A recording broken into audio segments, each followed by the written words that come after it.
Hello, everybody. Welcome to a new episode of the Dissenter. I'm your host, as always, Ricardo Lopes, and today I'm joined by Dr. Edward Hall. He is Norman E. Vuilleumier Professor of Philosophy at Harvard University. He works on a range of topics in metaphysics and epistemology that overlap with philosophy of science. And today we're focusing mostly on the philosophy of causation, and we'll talk a little bit about some aspects of the nature of reality that might overlap with the philosophy of causation. So, Dr. Hall, welcome to the show. It's a big pleasure to have you on. Oh, thank you very much for having me. I'm delighted to be here. Okay, so how do you approach the issue of causation from a philosophical perspective, particularly from the perspective of philosophy of science? What is causation exactly? Oh, so let me separate the question of how I approach the topic and the much harder question of what causation is. Okay. So I'll put this in a little bit of kind of autobiographical context. I used to approach the study of causation in a way that I learned from one of my teachers, David Lewis, which was to take it that the main task for us as philosophers is to come up with some kind of informative analysis of causation. That's kind of a way of filling in the blanks in the following equation. X causes Y if and only if blank. No. And David Lewis famously defended a kind of way of filling in those blanks that appealed to counterfactuals. So the very simplest version of the kind of theory or analysis that he endorsed was X causes Y if and only if X had not occurred, Y would not have occurred. And we might add, for clarity, X and Y both do in fact occur. So Susie throws a rock at a window, the window breaks. What does it mean to say that her throw caused the window to break? It's to say, first, she threw the rock. Second, the window broke. And third, and this is the crucial element, if she hadn't thrown the rock, the window wouldn't have broken. That wasn't Lewis's preferred analysis. He added some complexity to it, but it gives you the flavor. And one of the things to emphasize is that for Lewis, the way to proceed was to construct analyses like this and then test them against our intuitively held judgments about cases. So, for example, the analysis I just gave you looks like it runs into trouble if we just think of the right kinds of cases. Suppose Susie and Billy are both throwing rocks at the same window, but Susie's a little faster. So it's her rock that hits the window, whereas Billy's was just a split second too late. So it's intuitively still the case that her throw caused the window to break. And yet, if she hadn't thrown, the window would have broken all the same, thanks to the backup. And so this gives you in kind of capsule summary, a kind of illustration of a way of proceeding here philosophically. You propose an analysis, you come up with cases that make trouble, you go back and revise the analysis or maybe try something different. And quite a lot of work on causation in the last, I think, 50 years has that flavor, kind of proposal and counterexample, drawing heavily on our intuitive reactions to cases. And I've come to think that a different way of proceeding is much more helpful. And it's one where I've been inspired by the work of James Woodward on causation, where we should step back and ask what having a concept of causation, or more generally, what thinking about the world in causal terms does for us. Why is this a valuable thing? Now, and for me, one way to focus this is to start with what looks like a kind of like obvious truth, like maybe even trivial truth about the sciences, which is the sciences aim to discover and articulate the causal structure of the world. That can seem obvious. But if we approach that question in the way Woodward recommends, we should ask, like, well, what does causation need to mean in order for this to be a useful characterization of what's important in science? Yeah. Right. And then, that gets very complicated. We need to think about, like, well, what are the different kinds of value that causal thinking in causal terms can have for us? And I don't have a settled view about that. I think Woodward's own view, which is that we think in causal terms because we're very concerned not merely to passively record what goes on around us and passively predict it, but to intervene and navigate and control and manipulate. That's important, and causal concepts help subserve that. But I think a lot of the way we think about causation is also structured by the need to have a kind of organized view of the world. So I think that it's a very deep-seated part of the way we humans think about causal structure, that we look for connecting processes. And so if I go back to the Susie and Billy both throwing rocks at the window example and ask, like, well, what are we focusing on when we immediately judge, in the case where they're both throwing, that it's Susie's throw that causes the window to break and not Billy's? We're focusing on a very characteristic kind of process that links her throw to the window's breaking. It just consists of a rock flying through the air and making contact. And this is something I do not have, again, a settled view about, but I think one way or another, that notion of process is really important to us. And so when I come back to your question, what is causation? I tend to want to rewrite that question and pose it as, like, what are the most helpful, functional, useful ways to think about the world in causal terms? And now things are going to get very hand-wavy very fast. I think that it's got to be some combination of thinking about the world as divided up into separately identifiable processes, but where those processes also have some interesting kind of dependent structure to them. Now, like the fact that a rock flying through the air and striking a window appears to us as an important process is partly because that kind of process has a lot of internal connections. Now, later stages of it depend on earlier stages. The final stage depends on initial stages, at least when nothing in the environment, like another throw, from another vandal like Billy, is going on to mask that dependency. So in earlier work of mine, I sort of ambitiously thought, well, we just have two distinct concepts of causation. There's a kind of concept that is just captured by this notion of dependence. And then there's a concept that I called production, which is somehow captured by the notion of connecting process.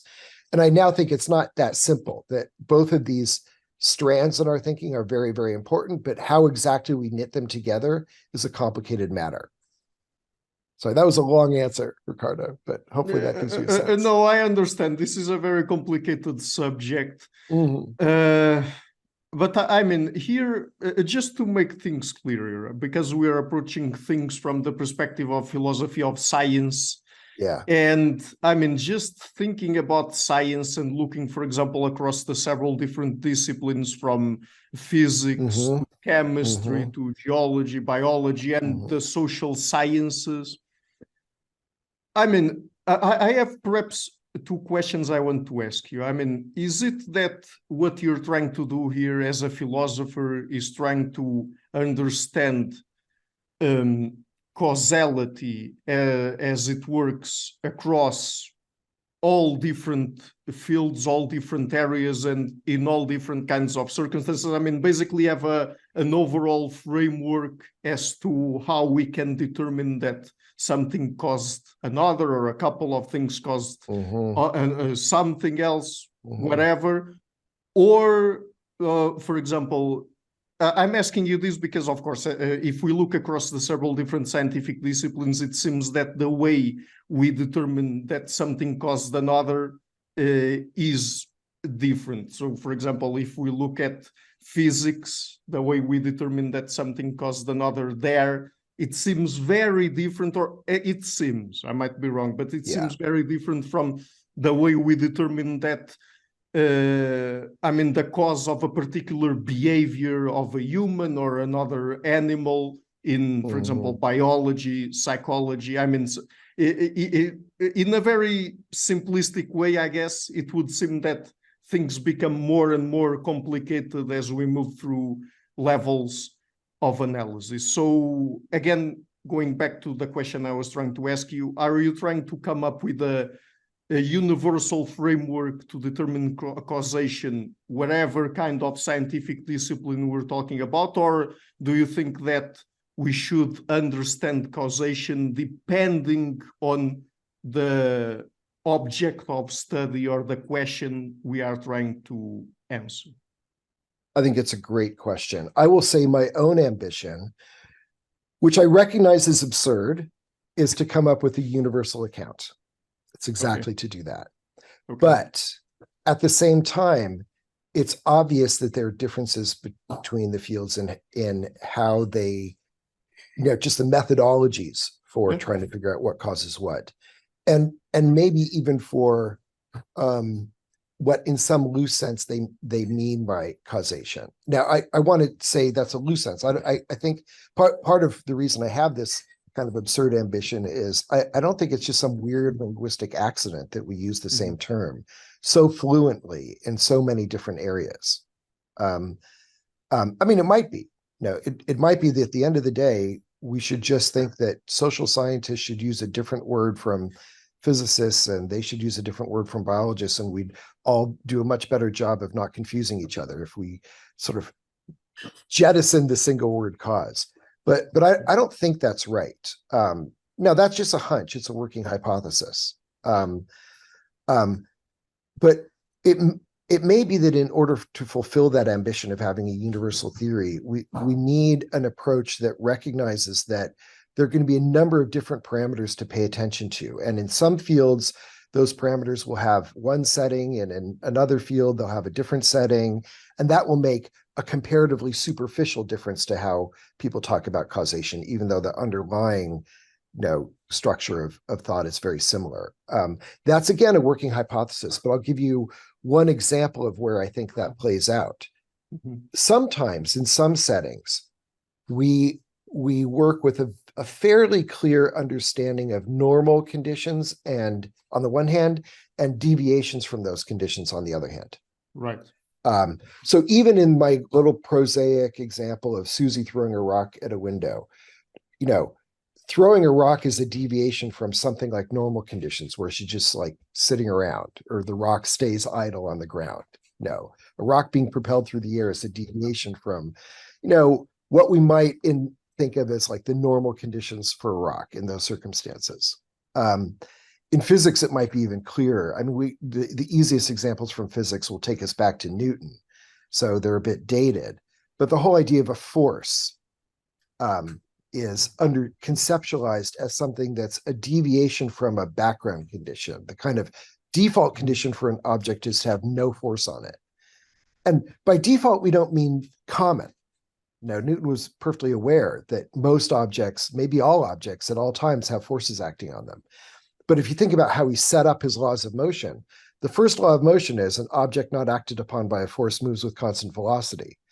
And that, mathematically, that law is a trivial consequence of the second law that says F equals ma, force equals mass times acceleration, because if force is zero, then by that equation, acceleration is zero, so velocity is constant. So why did he single out, this one case as for special attention? Well, I think it was to set it up a certain conceptual structure where we think of the world when we have our Newtonian glasses on as a world where the default, behavior, the kind of behavior provided nothing is interfering of any object is to just move with constant velocity. And then a force is a deviation from that. And that can be very important in how we think about causation. It already structures things a certain way. It's natural when you have a really rich conception of default states versus deviations therefrom, to think of causes as things that, in the first instance, whatever else they are, they need to be deviations. And it also helps with understanding counterfactuals. So in my example, and I said, if Susie hadn't thrown the rock at the window wouldn't have broken. This is the original case where we don't have pesky Billy in the background trying to break it at the same time. You and your listeners probably heard that counterfactual and thought, yeah, that's obviously right. If she hadn't thrown, nothing else was going to do it, so it wouldn't have broken. But notice I didn't say, when I asked you to entertain that kind of counterfactual supposition, suppose she hadn't thrown, then what would have happened? I didn't say, she was doing anything else. No.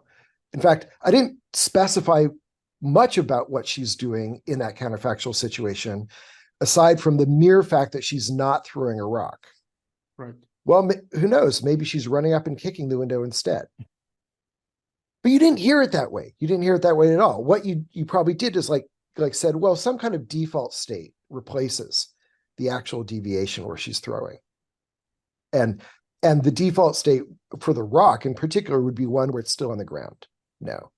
And no other processes have been set in motion that are aimed at breaking the window. Okay. But it doesn't always work like that. Like, think about causation in our mental lives. Suppose, trying to think of a good example.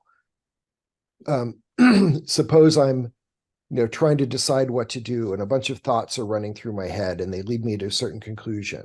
Mm-hmm. And we ask, like, what would have happened if I hadn't, drawn that one inference I did at a certain step, in my mental thought?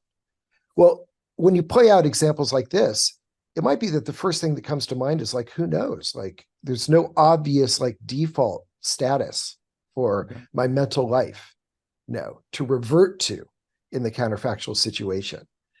A maybe clearer example of how there can be no default is like, suppose I ask, like, suppose I had been, had grown up to be taller than I in fact am. So I'm a little bit under 6 feet. How tall would I have been?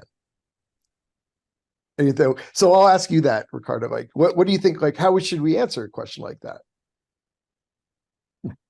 I don't know. Exactly. Yeah. It's like, I don't know, 6 feet or above somewhere, but it's indeterminate. We think like, if I had been taller, we don't think like there's any very determinate story about how much taller I would have been. Mm-hmm. And that's because there's no kind of default setting for us to go to. So if all I say is I'm not this tall, then it's left wide open how to fill in the details. Whereas very often when we're using causal concepts and using counterfactuals to try to unpack them, it's not wide open how to fill in the details. No. But that's something that I think can vary between disciplines. Another parameter that can vary is in some disciplines, there's a kind of natural way to carve up any situation into different variables that we can, in principle at least, tweak or toggle or vary independently of one another. Mm-hmm. This is like the ideal of a controlled experiment. If I have some piece of the world and I'm doing a controlled experiment, the first thought you have, maybe even without even noticing it, is, okay, there's some variables that characterize the thing, and a controlled experiment consists in manipulating one or more of them while holding the others fixed. Okay. But in the social settings, we can't always do that. Consider, for example, how people dress, what people's perceived biological sex is, and whether people are gender nonconforming. So this is an example I learned from one of my PhD students. She asked you to imagine, like, Billy goes in for a job interview, mm-hmm. and he's clearly presents as male. Maybe has a beard and just his physique would and facial structure like would immediately signal to anyone like, okay, he's male. But he's wearing a dress and makeup and carrying a purse. Okay. And we might wonder as social psychologists how he'll be received by the interviewer. And offhand, there are three things that the interviewer might be paying attention to: his sex, or might care about, say, even have biases about. It might be that the interviewer is biased against males. It might be the interviewer is biased against people who wear dresses and makeup. Doesn't matter whether they're male or female. It might be the interviewer is biased against people who dress in a gender nonconforming way. They don't have a problem with males, they don't have a problem with females, they don't have a problem with wearing dresses, etc. But it's got to match in their mind, right? So here are three parameters, all of which could causally matter: his sex, his physical dress and appearance, and whether he's gender conforming in his dress. Mm-hmm. All of those could matter. But notice you can't toggle those independently of each other. There's no such thing as a controlled experiment that isolates one of them and holds and manipulates one of them while holding the others fixed. And once you see this point, this is due to Lily Hu, who's now a philosopher at Yale. You see, this is like widespread across the social world. We regularly work with characteristics or parameters or variables that we want to attribute some causal status to, but where we can't think of them as like independently manipulable. Okay, so there's a sort of very specific way in which the social sciences differ from other sciences where we can analyze things in terms of independently manipulable variables. And that's going to make a difference to how we think about causation. But going back to your original point, it doesn't, to me at least, immediately ruin the prospect of coming up with a universal account. It just means a universal account has to be flexible enough to sort of like know how to apply in a case where you've got independently manipulable variables and how to apply in a case where you don't, to know how to apply in a case where you've got a clear distinction between a default state and deviations therefrom, and how to apply in a case where you don't, and so on. So let me ask you a different kind of question now. What is the metaphysical status of causation? I mean, is causation itself part of the structure of reality, or is it just the things that have a causal relation between themselves that are part of reality? That's a great question. I don't know myself. I don't think any of us do. I guess I do like to think about that question by relocating it to a question about fundamental laws of nature. And the reason I do that relocation is already committing me on the metaphysics of causation. Because in general, when we ask whether something is a genuine part of reality, kind of independent from us, or is perhaps like an illusion or maybe a projection onto reality of some aspect of our psychology, even if we take it to be a genuine part of reality, we can ask where it's located, like how fundamental is it? So just to help clarify that, I think that there are lots of properties of material objects that they have quite independently of us. For example, I think that the table that's the coffee table that's next to me right now is a solid object, and more or less rigid. It's a rigid solid object. And I don't think that has anything to do with me or anyone else. I think it just is that way intrinsically, independently of how humans think about it. But even if I'm right about that, it's not as if solidity or rigidity, those two properties, are fundamental. It's not like quarks, are solid and rigid or not. It's just not a category that applies at that stage. So it's natural to think in some sense, these properties of the table are derivative of something deeper. And I tend to favor approaches to causation that assume that if it's part of the real furniture of the world, it is so in a derivative sense. Doesn't make it any less real, just means it's not fundamental. Now that might not be right, but let's run with it for a minute, right? Then we can ask, if it is derivative, what's it derivative on? And to me, the most crucial ingredient down at the foundations would be something like fundamental laws of nature. The aspects of reality that distinguish between what, in a kind of physical sense, can happen and what can't happen. And then we can ask, okay, well, what about those elements of reality? Elements of our description of reality? I should be more careful. Are they really part of reality, or are they simply something like a conceptual overlay we impose on reality? And there, I don't know. I mean, depending on the time of day and how much coffee I've had and what mood I'm in, I'll sort of lean one way or the other. And I think that some of the most interesting recent work in metaphysics and philosophy of science has been about this question. And there's a kind of divide between people on one side who view themselves as heirs to David Hume and think like, no, reality itself doesn't have any lawhood or necessity in it. It's rather that we can describe it in certain ways that are useful to us. We can pick out certain claims about reality, or at least could if we knew enough, as being the laws, not because they're metaphysically special, but because those claims are particularly useful to us in organizing our view of the world. That's a kind of quick overview of like one way of thinking about lawhood. And then there are people on the other side who think, no, the world really does have necessity in it. And there are lots of variations on that second view. But I find that a really deep question, and it's not clear how to get to the bottom of it. Right now, I think the most productive work is being done just trying to lay out those options with as much clarity and depth as possible so that we can get to the point where we can ask this harder question, how would we decide between them? But I don't think we're there yet. I mean, I guess that if we wanted to really complicate this question about the metaphysical status of causation to the maximum extent, I guess we could say something like, or start with something like, okay, so in my question, I mentioned things, and then I mentioned causal relations between them, but even mentioning things themselves is already starting from an assumption that there are actually things in the world. I mean, a sort of atomistic perspective of the world, because if you get into stuff like, there are people coming from complexity theory and dynamical systems theory, chaos theory, that, I mean, tend to talk more about relations, processes, and they don't like things. They don't really like to talk about things or whatever a thing might be. And then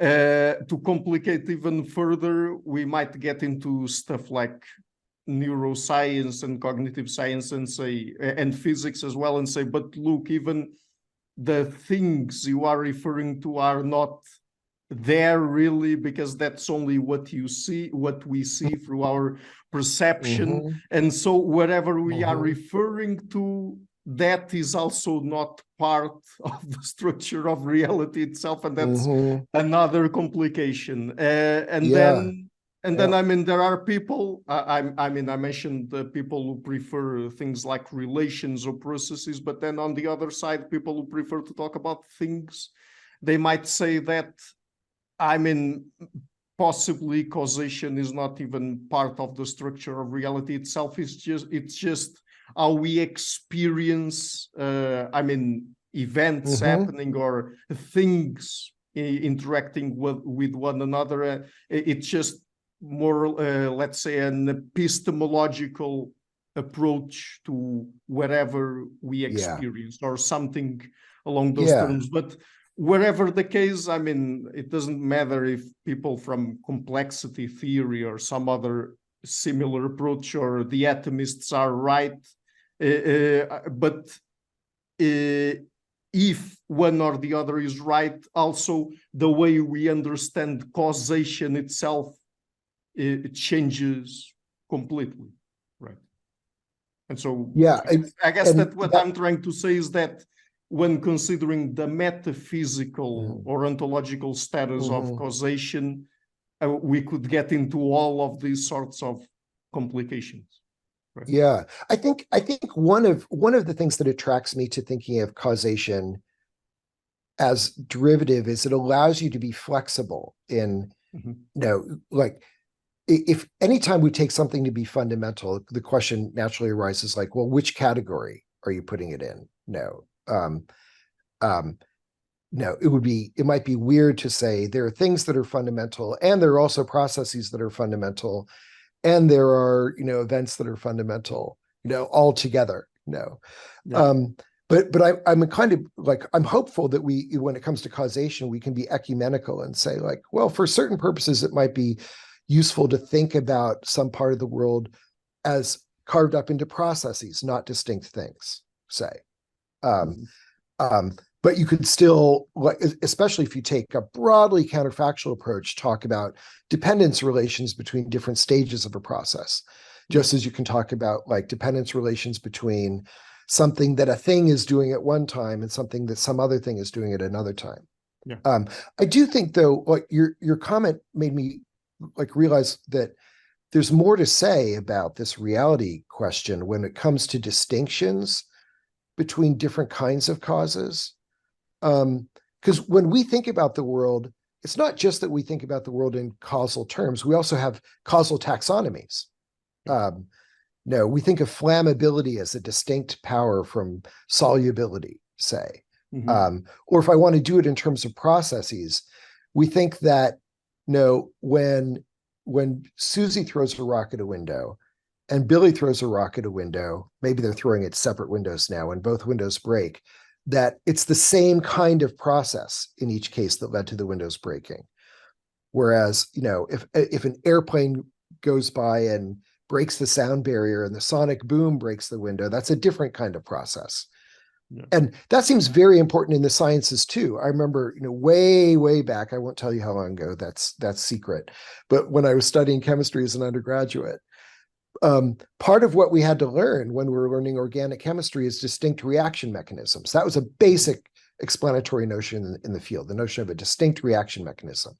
Yeah. And that's a causal notion. We're thinking about, like, there are chemical reactions in the world, a lot of particular chemical reactions, gazillions of them happening all the time. And we categorize those causal processes, those individual discrete causal processes, into types and say, like, well, all these reactions are the same.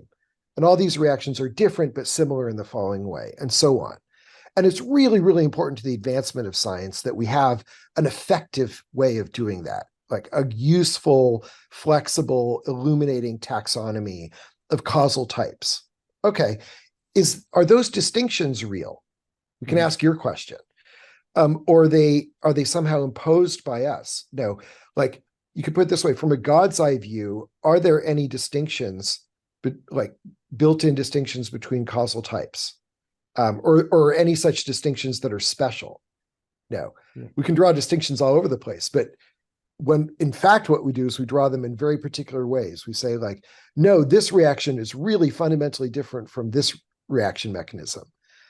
But in saying that, are we tracking a distinction that's, like, out there in the world and we're simply discovering it, or are we imposing a kind of taxonomic structure on the world? That's another question I find really interesting.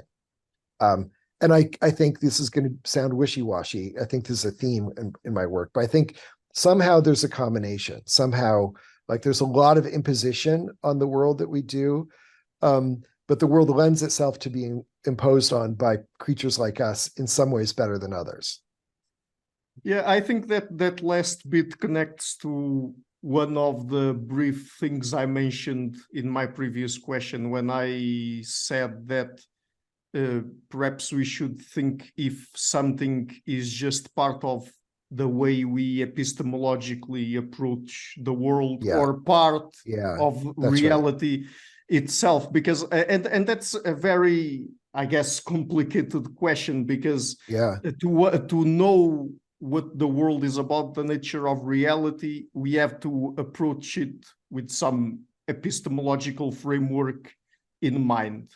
But then separating what is epistemology from what is metaphysics is very, very complicated. And sometimes we as humans might get, might find ourselves confusing what is part of the epistemological framework with what is reality itself. Yeah. I think that's exactly right, and it's a really important insight. And going back to your first question about, like, how do I approach the study of causation? Yeah, part of what ended up making me a little frustrated with the old-fashioned way of, like, we just generate intuitions about cases and try to come up with a good analysis. It's kind of blind to this point you're making. No, like, you wonder, like, well, why are, like what's the value in the analysis? Is it getting at the way, like, if we have a successful analysis, has it revealed to us the metaphysical nature of causation, or is it simply revealed to us something about our own minds and how we find it convenient to think? And I think it can be good, but very difficult to just front load that question, like, and ask, like, what kinds of epistemic and practical needs do we have such that thinking in one way rather than another is going to be effective at meeting those needs? And once we're sufficiently aware of that, how should we rethink that metaphysics epistemology divide? One area that I think could use more attention here, believe it or not, is mathematics. Now, we don't think of causation as happening in mathematics. Yeah. But we do talk about explanation, and we do work with a conception of mathematics that is structured. Like, even the basic distinction between what counts as an axiom of a certain branch of mathematics versus a theorem is kind of imposing some structure. on the subject matter. And there too, like there, I think one thing that can be helpful about thinking about mathematics is it's a little more tractable. Like I tend to think, if we go back to the distinction between axioms and theorems, that there's nothing in metaphysical reality that draws a distinction between axioms and theorems. What there are, or at least not just out in metaphysical reality. What's true is that certain claims strike us as obvious, maybe so obvious that they wouldn't become more obvious if we proved them from other mathematical claims. And for those reasons, and maybe because they're like sufficiently powerful enough that we can prove lots of things from them, we over time settle on some as playing the role of axioms. But there's a nice example, if that's right, of a distinction where it could be really easy to be tempted by the metaphysical picture. Like some truths about arithmetic or about the numbers are just metaphysically fundamental, and those are the axioms. But you don't have to go that way. And it's more productive, I think, to step back and ask, like, well, what does the notion of axiom do for us? Why do we need it? And then you can start reflecting that, well, we need to regulate our practice with each other of, doing mathematics, say doing the theory of arithmetic in a certain way. And it's helpful to have some statements that we can all point to as ones that in principle at least should be starting points, and so on. And likewise, in the case of causation, I think it's useful to think, like, what does structuring our conception of the world or some portion of the world in causal terms do for us collectively? And how might getting clear about that, about our own epistemic and practical needs and the way they drive the way we set up our thought, how could that get us to rethink the metaphysics epistemology divide? That's a really great question, and I think a really productive area for inquiry in philosophy. Yeah, and I mean, you mentioned mathematics there, and it's very interesting because there's also this never-ending discussion about if numbers, mathematics, I know, geometric structures are part of reality itself, or if mathematics, the entire field of mathematics is just a human invention, and we can't really attribute any metaphysical reality to numbers and geometrical structures and all of that. I mean, I have to admit that there are parts of it that if for example, if it's true that reality itself is just some geometric structure or something like that, me as a human, I can't understand what that really means. I might understand the mathematics itself. I might be able to visualize to some extent the geometric structure, but I don't know what are the real implications of that. Right. One of the more radical views I've come across is the view that reality itself just is a mathematical object. Yeah. And I share your bafflement at that, but it's fascinating. I mean, this is a great thing about philosophy. You get to explore these completely wacky ideas, and as long as you do so rigorously. And I just like one follow-up to that, your point about just numbers in general, or mathematical objects, maybe they're not part of reality in some sense, that you can kind of zoom out and notice that this divide between metaphysics and epistemology you could have different views about where it comes up. So I might think that mathematics is entirely kind of, epistemologized, if you like, like there, as far as the metaphysics of mathematical objects are concerned, maybe I might think there's nothing to say. They're not real, but like maybe they're a useful fiction, or I'll have to tell some story about what we're doing when we do mathematics.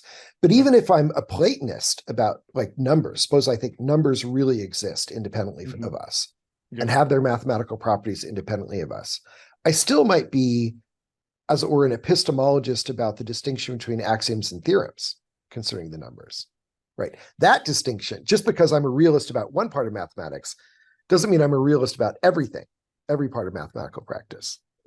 And so too, with causation and laws of nature and things like that, I think. But by the way, since you mentioned laws of nature, what is a law of nature exactly? Because I guess that should be a very controversial thing, right? I mean, of course, for example, in science, if we're talking about physics, okay, I guess there's no big deal in using a word like law there. But if we get into something like, I mean, if we look at it as different levels of analysis, of course, we can have a different view of it. But if we go with that and we go even one step above physics, then using something like law or law of nature already gets very, very controversial. So what does that mean exactly in this context of trying to figure out what the compositional structure of reality is, and also associated with the philosophy of causation? Right, great question. I mean, my own view is that the concept of law of nature has a few roles to play, but that we should start by distinguishing like fundamental laws of nature and other things that we might loosely call laws of nature. And that fundamental laws of nature are whatever it is about reality, or perhaps about our conception of reality, that draws a basic distinction between what can happen and what can't. Where the can and can't have to be understood in an appropriately kind of physical sense. No. Sometimes philosophers talk about what's metaphysically possible.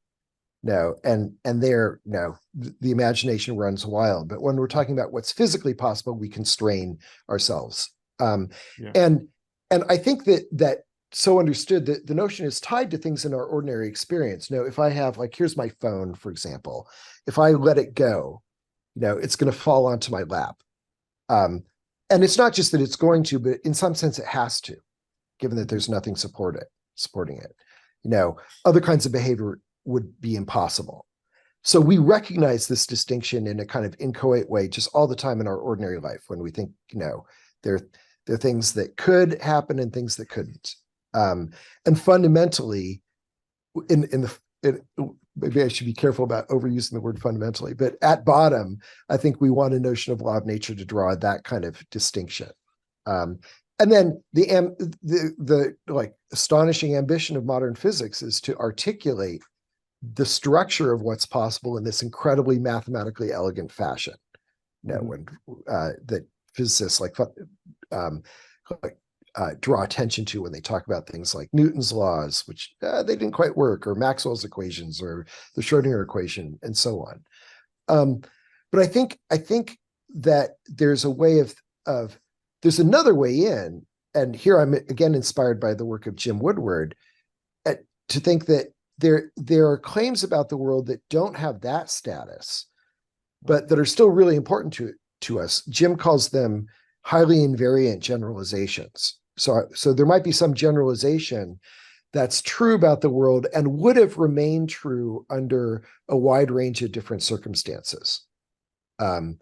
So chemistry is chock full of things like this. There's a generalization that if you take a hydrocarbon and mix it with oxygen and add enough energy, you'll get combustion. But that's not a law of nature in the physicist sense. They're interfering conditions that could make it not happen. It's sort of probabilistic. It's not absolutely guaranteed to happen. Like you could have just a weird way in which the hydrocarbons and oxygen are configured relative to each other, where they just happen not to be able to react. But it's a fairly robust generalization, invariant under a wide range of circumstances. And there's a way you could think of what the physicists are after as the most invariant generalizations. The maximally invariant ones, the ones where you don't have to worry about anything interfering because the law itself is so comprehensive that it covers anything that could qualify as an interference.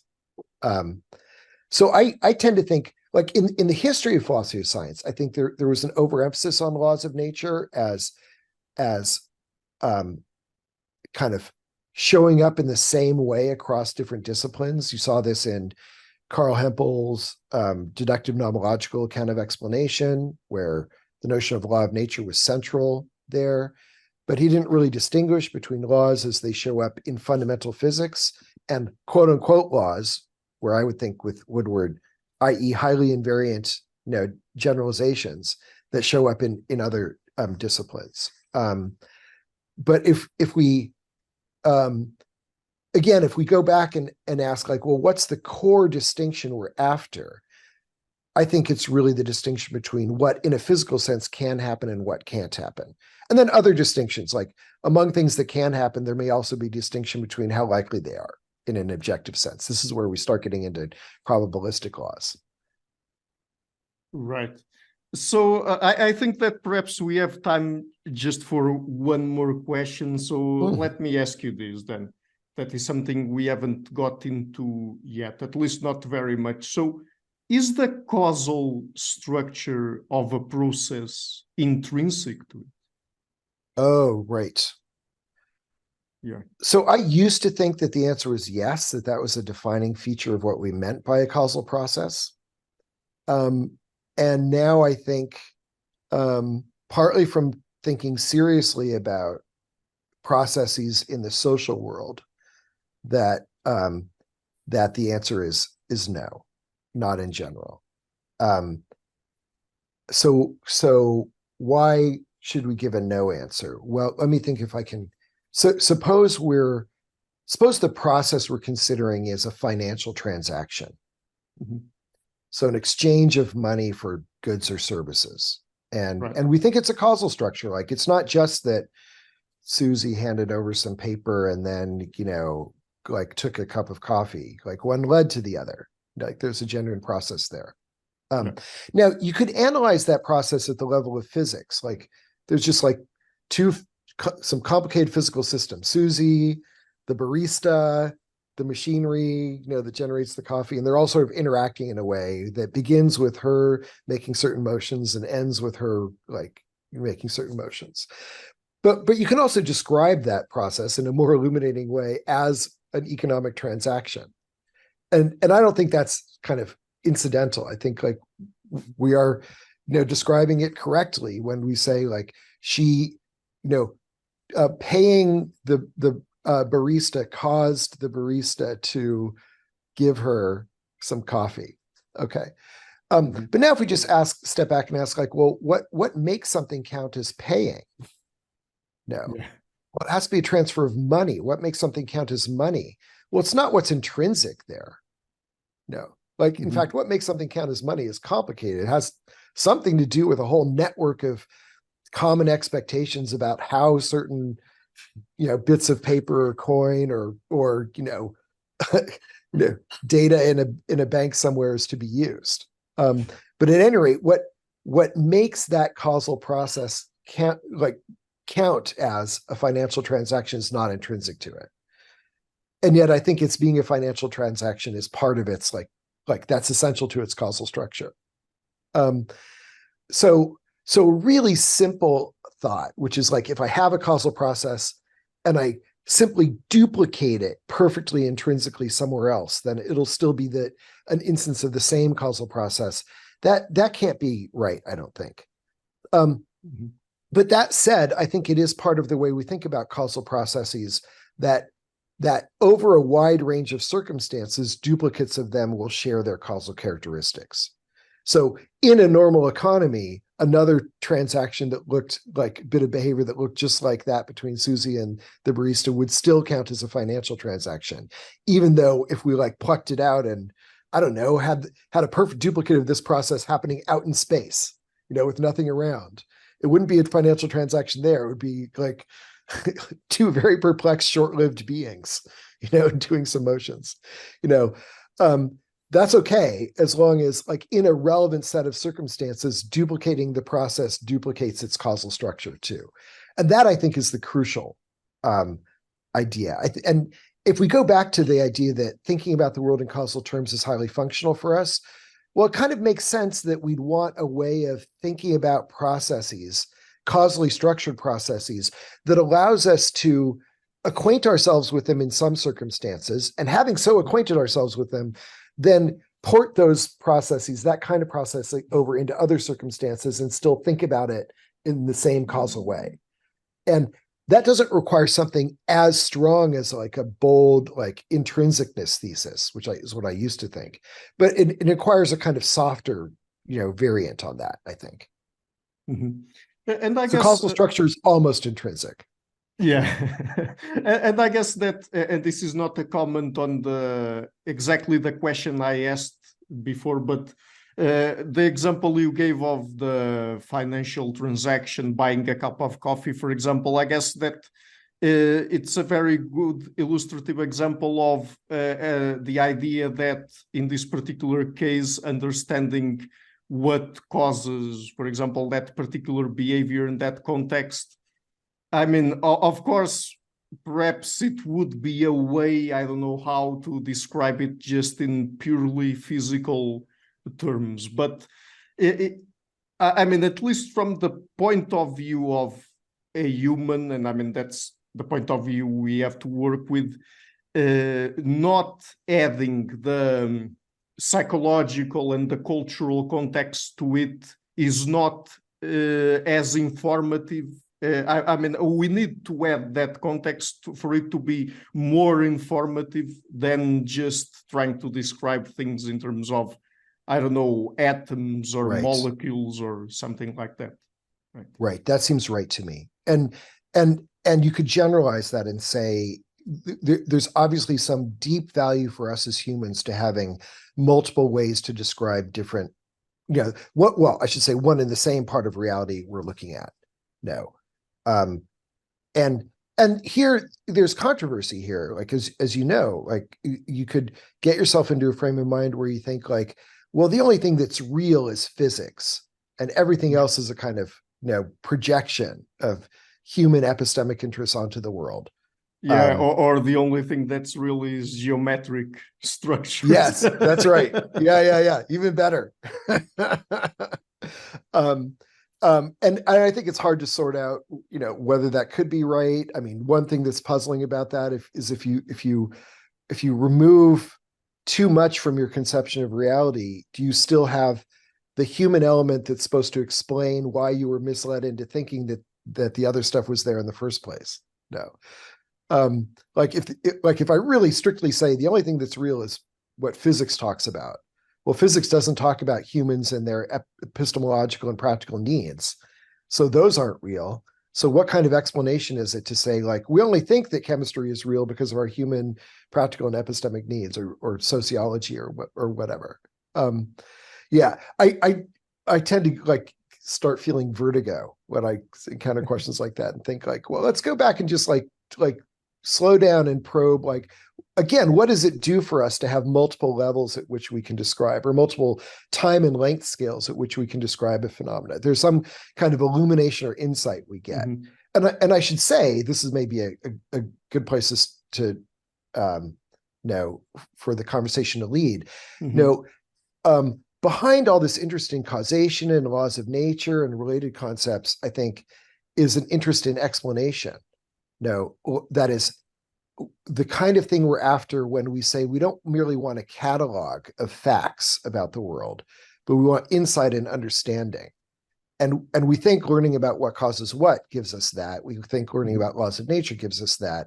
But in a way, if we want to like really probe the question, why is it good for us humans to think of the world in causal terms? A prior question might be, why is it good for us to ask not only like what, where, when questions, but why questions? Yeah. Okay, great. So look, I'm getting mindful of your time, so perhaps that's a good point to wrap up the interview on. So just before we go, would you like to tell people where they can find you and your work on the internet? Oh, philpapers.org is probably the best place because my website is like out of date. Though one of my projects, once I get myself organized, is to change that. Yeah. But philpapers.org is like the ideal location. Okay, great. I'm leaving a link to it in the description box of the interview. And Ned, thank you so much again for taking the time to come on the show. It's been really fun to talk to you. Thank you, Ricardo. Wonderful questions. Really enjoyed talking with you.